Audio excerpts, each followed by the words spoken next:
identity natin sa tatay. Yung totoo nating tatay. If our earthly fathers failed, at least our heavenly Father does not. Hindi siya nagfe-fail. Hallelujah. At dahil doon, kung sino man tayo sa pamilya na nakadikit na sa Father na totoo, yun ang magiging catalyst ng difference sa bawat pamilyang kinabibilangan natin. At maging sa komunidad na kinabibilangan natin.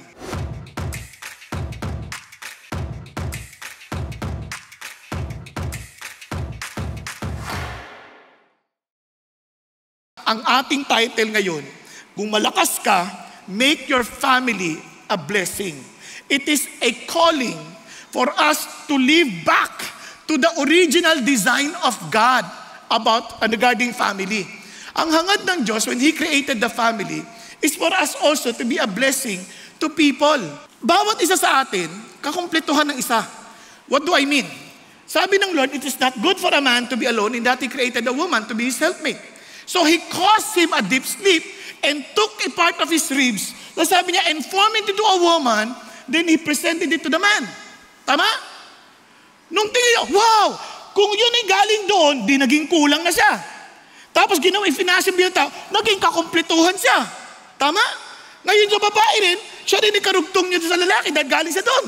So kabuuan siya. Ngayon magpakarami kayo at iba-ibang ating lakas, iba-ibang ating kahinaan para tayo ay maging complementary sa isa't isa. Kaya bawat isa ay kailangan. Importante. Kaya doon pa lang, alam na natin that we are meant to be a blessing. Kanya lang, ang isip natin, teka muna, Pastor, medyo may problema eh. Bakit? Hindi kami maayos na pamilya.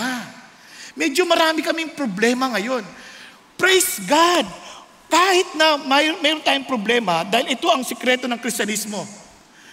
For a righteous man, nalalaglag sila, natutumba sila ng 7 beses. Pero babangon sila ulit ng 7 beses. Sabi niya, pero yung mga wicked, pag bumagsak, wala na, hindi na babangon. But for us, by the grace of God, because He wants us to live righteously, and we are righteous because of Jesus, babangon at babangon tayo. Bakit? If God is with us, who can be against us?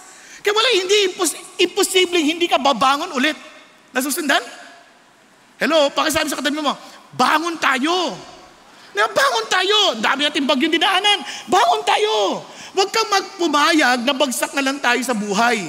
Kaya nga nagpapasalamat ako sa Diyos kasi alam ko yung sinasabi ko dahil pinagdaanan ko ito. Ano ating gagawin? To make our family a blessing, 4 na I.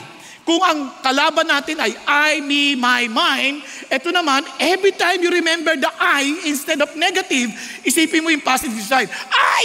Yan. Diba? Bago mo gawin na pang sarili, I! Diba muna, magdadalong isip ka, kaya identity, integrity, inheritance, integration. Anong ibig sabihin yan? Simulan natin sa identity. Nabasa natin kanina yung tungkol sa Rechabites. Ito po yun.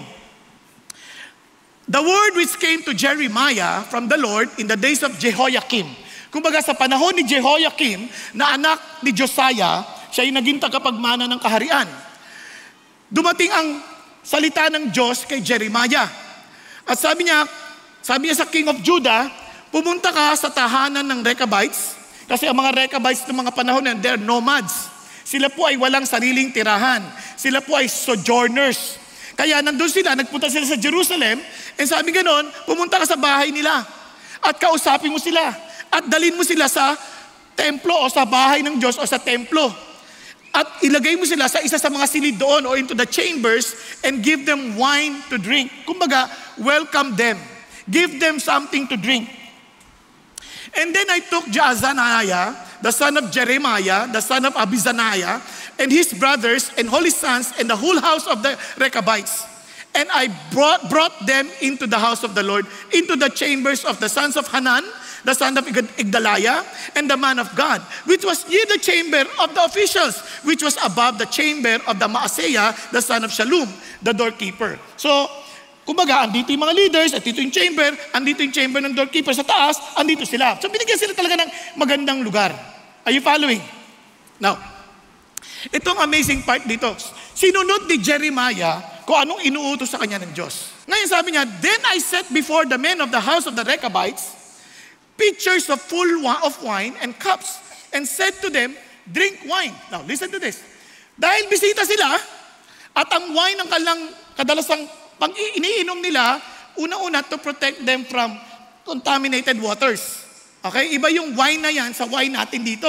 So, ganun sila, is a normal water na may wine para sa kanilang tiyan at para sa kanilang kalusugan. Okay? So, sige, paghanda mo sila ng maiinom. At ito na, hinanda ng maiinom. Kung ikaw ay bisita at ayaw mo yung inumin, anong gagawin mo? Sasabihin ba, ayoko po niyan eh. Huwag kang maarte, nakakaya. Bisita tayo dito. Uminom ka, kahit konti lang. Kahit isang sip lang. Tama? Tama? Hello? Kunyari, papakainin ka. Ayaw mo yung pagkain. Ano ba yan? Parang pagkain ng baboy. Bakit? Ano ba yan? Puro damo.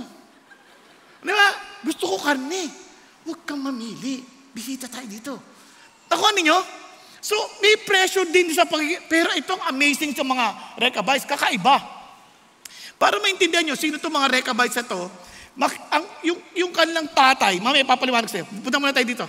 Sabi niya, but they said, nung hinanda, we will not drink wine. Ay, hindi po kami iinom. Oops, bakit? For Jonadab, the son of Rechab, our father, commanded us saying, you shall not drink wine. You and your sons forever.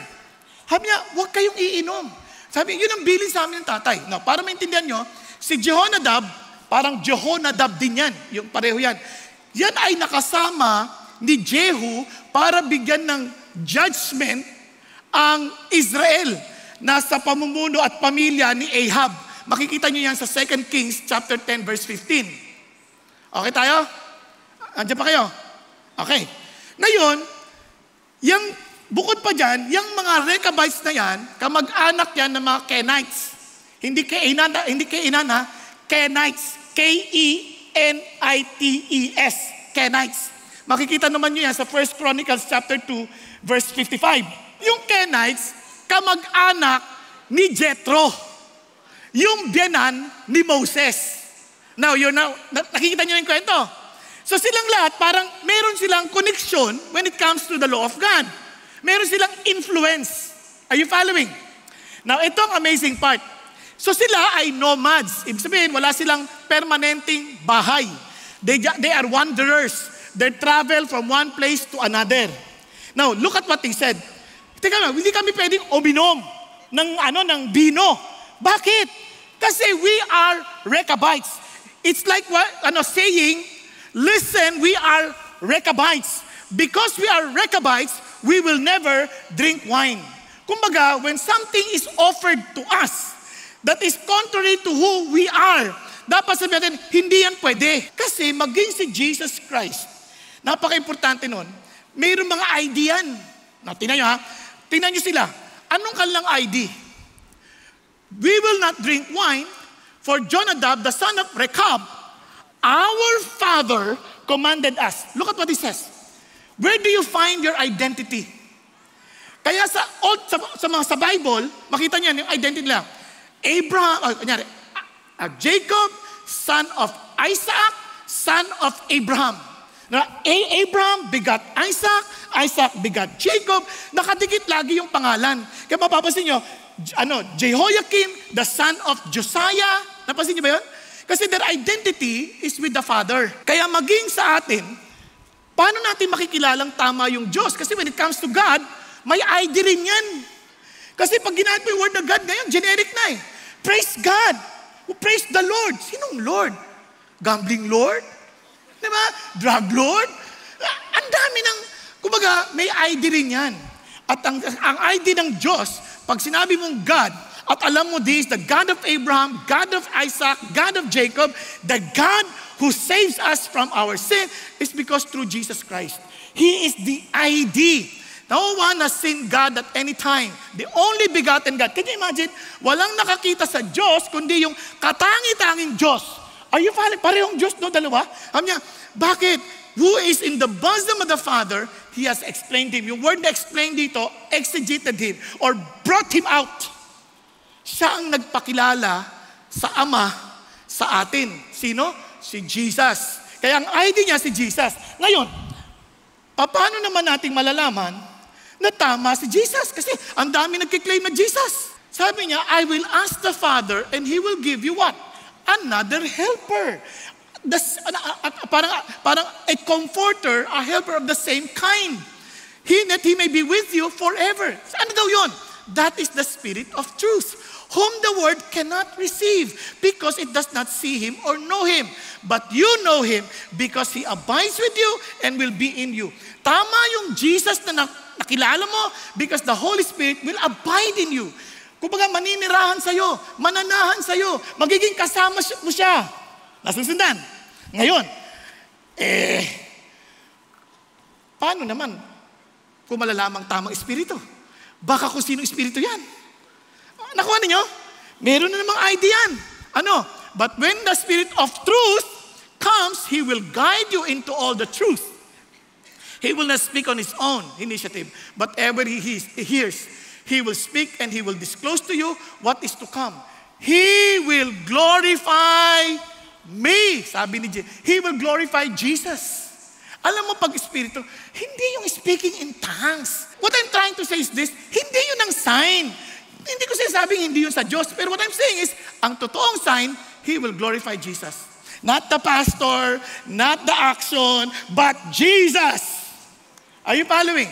So alam mo that you are with the right Spirit of God because we will glorify the Lord. We will glorify Him in our works. We will glorify Him in everything that we do. Di ba? Alam mo agad that there is a Spirit working in us. Tingnan natin. Tingnan niyo sa Romans. Those who are in the flesh cannot please God. Lahat ng nasa laman, hindi natin mapiplease si God.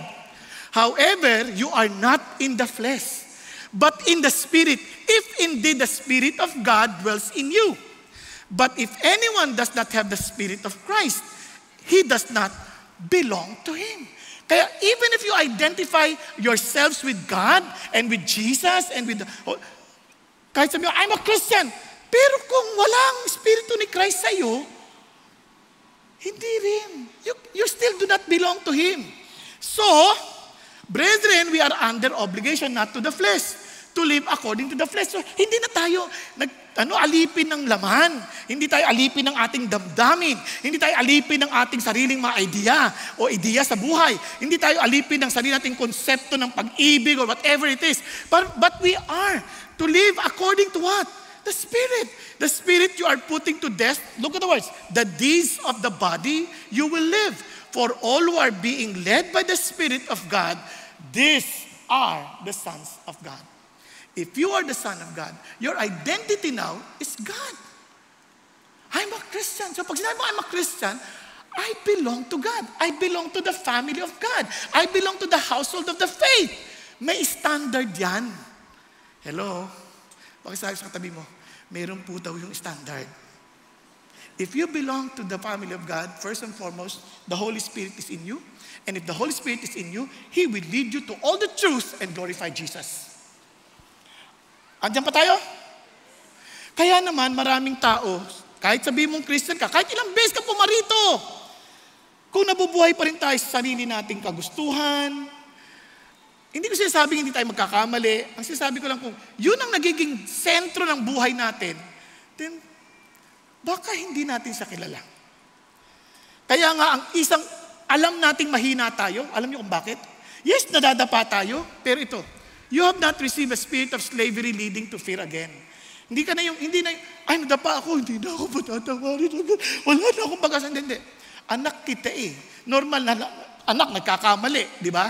Pero hindi ka takot bumalik sa tatay dahil alam mo, tatay mo siya. Lalo na kung kilala mo yung pagmamahal ng tatay mo. Tama? Now, ito mo sabi niya, but you receive a spirit of adoptions as sons by which we cry out, Abba, Father. Siya mismo nagtutulak sa atin to call upon the Lord because He is our Father. Now, and alam din natin that we have only one God, one Lord, one Spirit kasi, sabi ni Jesus, we have love for one another. Sabi niya, that by this all men will know that you are my disciples if you have love for one another. Amazing, no? May ID. Kaya anybody can say, I'm a Christian, I'm a follower of Jesus. Pero babalik tayo eh. Sino si God sa'yo? Sino si Jesus sa'yo?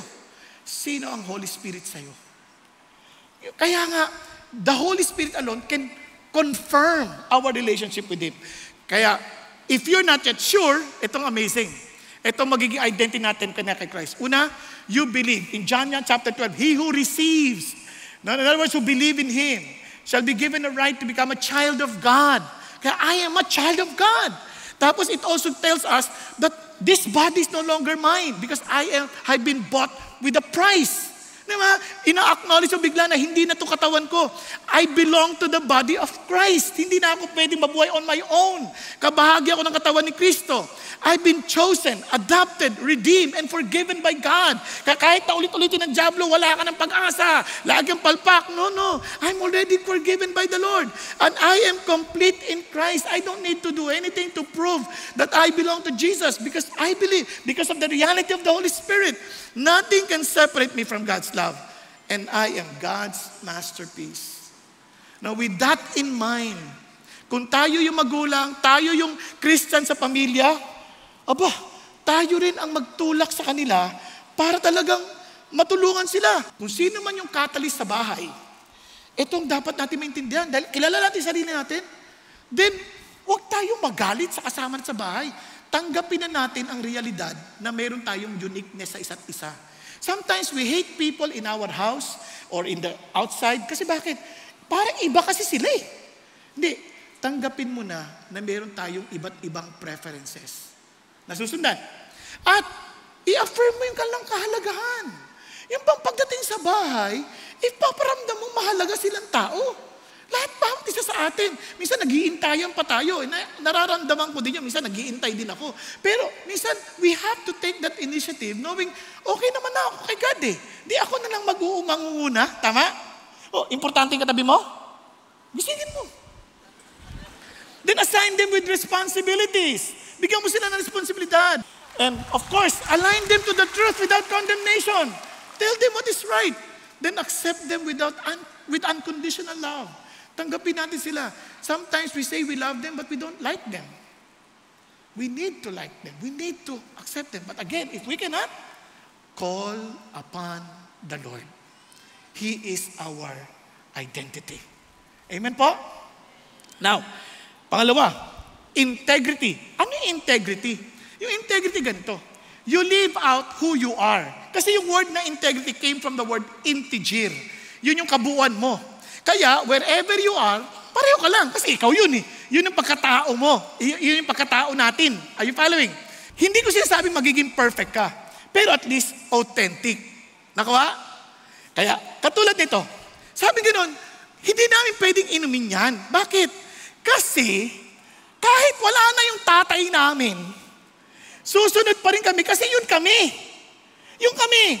Kahit hindi kami nakikita ng tatay namin, gagawin namin yung sinabi niya. Kasi sa mga anak, ganyan minsan eh. Pag nandiyan yung tatay, sumusunod. Pero pag wala na, iba na ginagawa. Hindi integridad yun.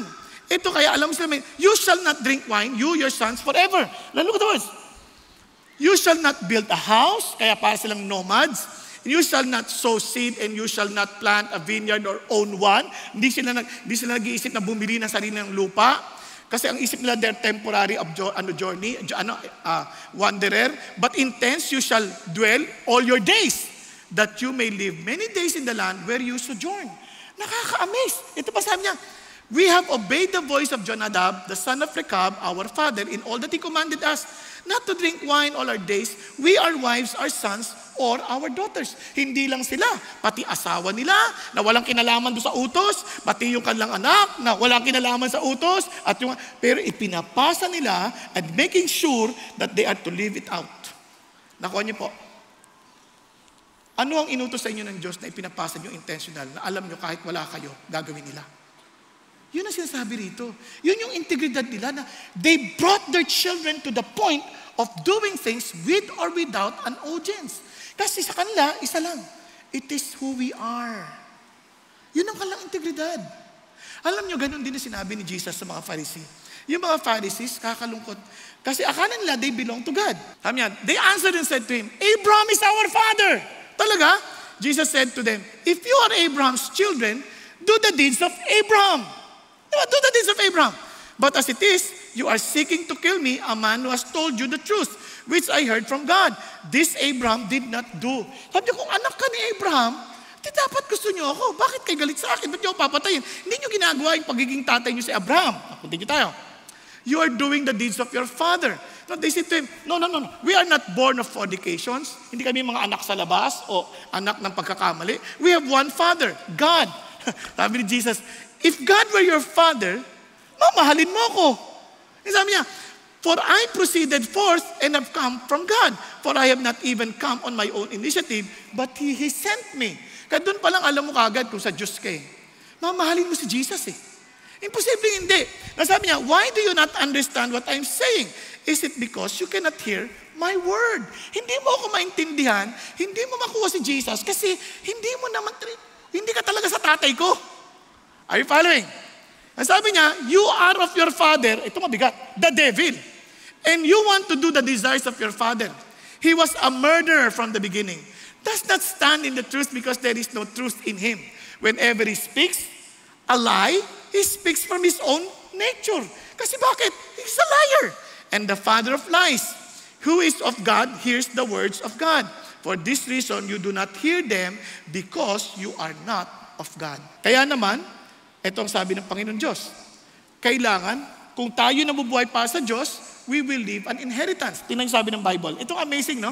Alam mong blessing sila in the future eh, hindi lang sa ngayon. A good man leaves an inheritance to his children's children. And the wealth of the sinner is stored up for the righteous. Ang Christian, ang follower ng Diyos, kung lalakad ka ng maayos, sabi nga ni David, matanda na ako, wala pa akong nakitang lahi ng matuwid na namamalimos sa kalye. Gusto niyo bang gano'n ang inyong magiging anak? Gusto niyo ba yung anak natin hindi mamamalimos sa kalye? Magkakaroon sila ng magandang kinabukasan? Then walk with God. Live an inheritance. Pero pinakamagandang pamana? Hindi pera, hindi yaman, kundi ang yaman ng salita ng Diyos. Kasi I have inherited your testimonies forever, for they are the joy of my heart. Kaya balik tayo kay Jehoshaphat. Then the word of the Lord. Ito na yung pinaka-intention ng Diyos why the Lord asked Jeremiah to invite the Rechabites. Sabi niya, and the Lord came to Jeremiah saying, thus says the Lord of hosts, the God of Israel, go and say to the men of Judah and the inhabitants of Jerusalem, will you not receive instruction by listening to my words? Declares the Lord. Sabi niya, hindi pa kayo makikinig sa instruction ko. Tingnan niyo ang pangalan, Lord of hosts. Ibig sabihin, Panginoon ng hukbo na mandirigma. Grabe Tapos yung Lord dito, all capital, ibig sabihin, a personal name of God. Yung mismong Diyos na personal para sa iyo. Ibig sabihin, meron kayo personal na ugnayan. Tuloy tayo. The words of Jonadab, the sons of Rechab, which he commanded his sons not to drink wine, are observed. Pinakikinggan nila, sinusunod nila. So they do not drink wine to this day. Ilang taon na yan? About 250 years. Pero sinusunod pa rin nila. For they have obeyed their father's command. But I have spoken to you again and again. Then you have not listened to me. Alam niyo, nakaka-amaze ang Diyos. Hindi siya nagsasawa, no? Lagi niyang pinapaalala, come on, life is so short. Come on, lagi ko kayo binibigyan ng warning, after warning. Di ba? Binibigyan ko kayo, pero hindi kayo nakikinig sa akin. So, darating ang araw, hindi niyo pwede sisihin ng Diyos. Because He has spoken again and again. Now, ito pa sabi niya, also, I have sent to you all my servants, the prophets. Hindi lang si Jeremiah, marami pang nauna sa kanya. Sending them again and again. Turn now every man from his evil way, and amend your deeds. Do not go after other gods to worship them. Then you will dwell in the land which have given to you and to your forefathers. But you have not inclined your ear or listened to me. Alam niyo po yung sabi nga ni Pastor Riking, Diyos-Diyosan na meron tayo, sarili. Yung pinakikinggan lang natin, sarili na lang natin. We're not kasi from the very beginning, yun naman talagang choice na binigay sa atin ng Diyos eh. Don't eat the fruit of the knowledge of good and evil. As if God is saying, If you will trust me, I will determine for you what is good and what is evil. But man chose to listen to Satan. Sabi niya, no. We will discern or we will determine what is good and evil para sa aming sarili. Huwag mo kaming pakialaman. Parang we claim to be like God.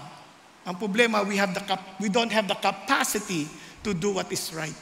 Kasi nga, wala tayong ganung kalakasan. Nasabi ng Lord, indeed, the sons of Jonadab, the son of Rechab, have observed the command of their father, which he commanded them. But his people has not listened to me. Now, iniisip-isip ko, paano kaya ginawa ng tatay yun? Paano niya kaya ginawa yun? Most probably, lagi lang pinag-uusapan. Lagi niyang pinapaalala. He was very intentional in telling them about the command. Hindi pa yun Diyos. Nakuha niya? Hindi pa yun Diyos. Now, listen to this. Therefore, thus says the Lord, the God of hosts, the God of Israel, behold, I am bringing on Judah and all the inhabitants of Jerusalem, all the disasters that I pronounced against them, because I spoke to them, but they did not listen, and I've called them, but they did not answer. Sabi ng Panginoon, di ko man gusto to, pero wala.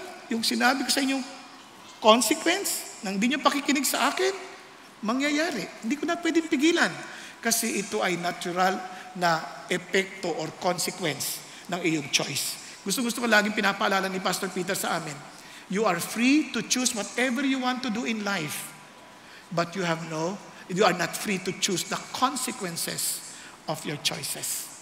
Naunawaan po. Alam niyo po, kaya napaka-importante, ulitin natin, yung ating pong identity. Yung ating identity, yung ating integridad. Yung identity natin can only be found in God as our Father. Integridad natin, we live according to our identity. Then, of course, we will live a legacy of life of obedience to the Lord. Amen po? Now, alam niyo ba ganito yung blessing na binibigay ng Diyos sa atin? Look at this. The heart of God is for us to fear Him. Kaya nga nire-rebuke niya yung Judah eh. Kasi makita na lang yung kapatid nila, Israel. Malabo na. Tapos ito, nire-rebuke sila ng Diyos. And look at the blessing. Praise the Lord. How blessed is the man who fears the Lord, who greatly delights in His commandment. Ano daw epekto? His descendants will be mighty on earth. The generation of the upright will be blessed. Wealth and riches are in His house, and His righteousness endures forever. Light arises in the darkness for the upright. He is gracious and compassionate and righteous. It is well with the man who is gracious and lends. He will maintain his cause in judgment. Kasi pag may takot ka sa Diyos, pati sa paggamit ng pera, alam mo, desisyon yun na may spiritual implication. Di ba? Kasi nga sabi nga ni Pastor Peter, every time na magdi-dispense ka ng pera, it's a spiritual decision. Natin na, for he will never be shaken. The righteous will be remembered forever. Now, ang daming balitang masasama. Ay, Christian, relax. Na paano na kung may gera na? Paano kung ganito na? Ba't ka natatakot? Sabi ng Lord, He will not fear evil tidings. Bakit? Because his heart is steadfast, trusting in the Lord. Diba? His heart is upheld. He will not fear until he looks with satisfaction on his adversaries. He has given freely to the poor. Mapagbigay sila. Kung paano tayo hindi magiging blessing, di ba? Ang sabi nga, His righteousness endures forever. His horn will be exalted in honor. The wicked will see it and be vexed. He will gnash its teeth and melt away. The desires of the wicked will perish. Wow! Kaya naman, itong pinaka-importanting bagay na maalala natin, paano natin yan ipapasa ng tama? Paano natin magagawa? Paano nagawa ni Jonadab yun? Kailangan ganun din. Kasi binigyan na tayo ng instruction ng Diyos. Let's go back. Sabi ng Lord, then Jeremiah said to the house of Rechabites, thus says the Lord of hosts, the God of Israel, because you have obeyed the command of Jonadab, your father, in other words, because you honored your parents, kept all his commands, and done according to all that he commanded you. Imagine na, even if they're not Israelites, hindi sila bahagi ng pamilya ng Israel. Therefore, thus says the Lord of hosts, the God of Israel, Jonadab, the son of Rechab, shall not lack a man to stand before me always. Sila mismo, I will use them to serve me. Just as He used them now to rebuke the people of Judah. Bakit? Kasi masunurin sila sa kanilang ninuno.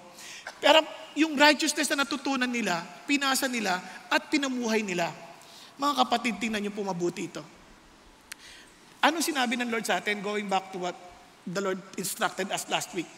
These words which I'm commanding you today shall be on your heart. Bakit? You will not teach to someone that you yourself do not like and do not enjoy. Hello? That you yourself do not even know.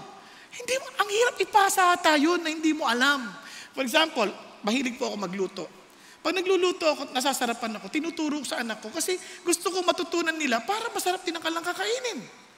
Kahit na itlog lang yon.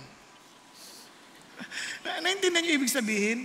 Parang meron siyang sabi niya, tinan niyo ha, you shall teach them diligently to your sons.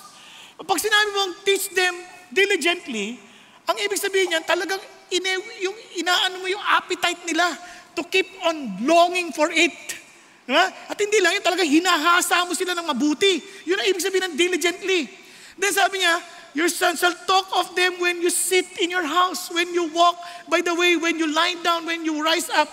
Sobrang nag-uumapaw sa puso mo na kahit anong posisyon mo, sinasabi mong sumunod at mahalin niyo si God.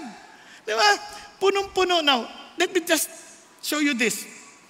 Bakit yung importante? Wow. Sabi ganon, you,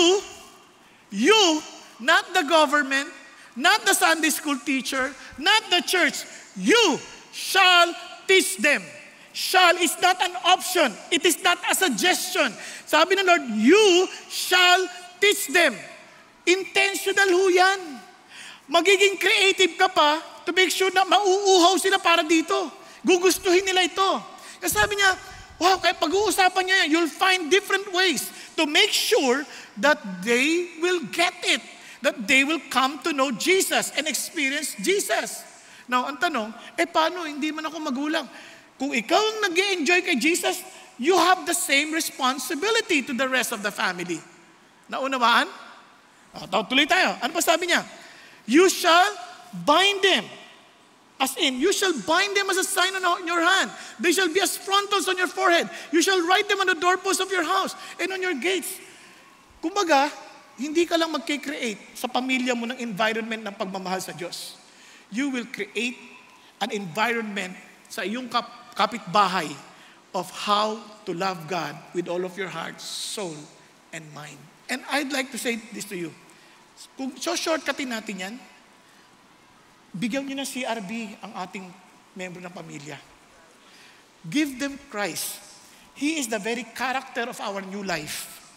Teach them relationships, the love of God, the love for others, and value as in giving importance to His words. Bakit? Because that is what it means to be in the household of the faith. Nasusundan po natin. Wag nating lokohin ang sarili natin na, Christian ako, nag-attend ako sa CCF. It doesn't matter. Yes, praise God for CCF. But unless you have a personal relationship with Jesus, your coming is actually nothing in the light of eternity. Tayo pong lahat ay yumuko at pumikit sandali. Kapatid, hindi hangad ng Diyos na ikay maging reliyoso. Ang hangad ng Diyos ay ikay maging seryoso. Seryoso sa iyong ugnayan sa Kanya. Kung hindi mo man maintindihan sa ngayon, maging mapagpakumbaba ang sabihin, Panginoong Diyos, kung totoo ka, kausapin mo ako. Gusto kitang makilala. Gusto kong maintindihan ang sinasabi mo. Gusto ko po, Panginoon, kayong makatagpo. Panginoon, hindi ko po maintindihan ang buhay ko. Pilit kong gustong maging maayos, pero hindi ko talaga ito kaya. Kung tama yung sinasabi ng mamang ito, nagpapakumbaba ako sa iyo ngayon at hinihingi kong kausapin ninyo ako. Iligtas ninyo ako. Tulad ng pangako ng iyong anak na si Jesus na siya'y namatay sa krus ng Kalbaryo, na buhay na magmuli upang mabayaran ang kasalanan ko at bigyan ako ng bagong buhay. At ang pangako mong banal na Espiritu ay maging totoo sa akin. Kapatid, sabihin natin ito sa Panginoong Diyos. Thank you, Jesus. Hallelujah. Aming Amang Banal, naririnig niyo po ang iyak ng puso ng mga narito. Dalangin ko po, aming Ama. Ibunyag niyo po ang inyong sarili sa kanila. Because unless you reveal yourself to them, oh God, they will never know you. Allow them, Father God, to experience you as you have allowed me to experience a glimpse of you, oh God. If they can experience you more than I do, oh God, let it be. That they too will declare your goodness, oh God. That they too will say, taste and see that the Lord is good. Lord, do not let them practice religion. Let them experience you and understand what it means to be part of your family. Thank you, Jesus. Even for those who are watching online, I pray, may you reach out to them, O God. May you allow them, Father God, to experience you and know you. Give them the hunger to your word, O Lord, that they will fall in love with you, that they will declare, Father God, identity with you, and they will live according, Father God, to their identity with you. Lord, thank you again that they too will be challenged, Lord God, to leave a legacy, Father God, of relationship with you to the next generation. And I pray that we will intentionally pass on to them what we have heard from you. Lord, I pray that they may be found faithful, Father God, as we are faithful by your grace to the very end. Thank you, Lord. We give you all praise. We give you all glory. Lord, I pray also, Father God, for every family we represent. May all of our families, Father God, become your subject, Lord. May all our families, Father God, worship you with one heart, with all of our hearts, with all of our soul, and with all of our might. Lord, we love you because you first loved us. In Jesus' name we pray. Amen, amen, and amen.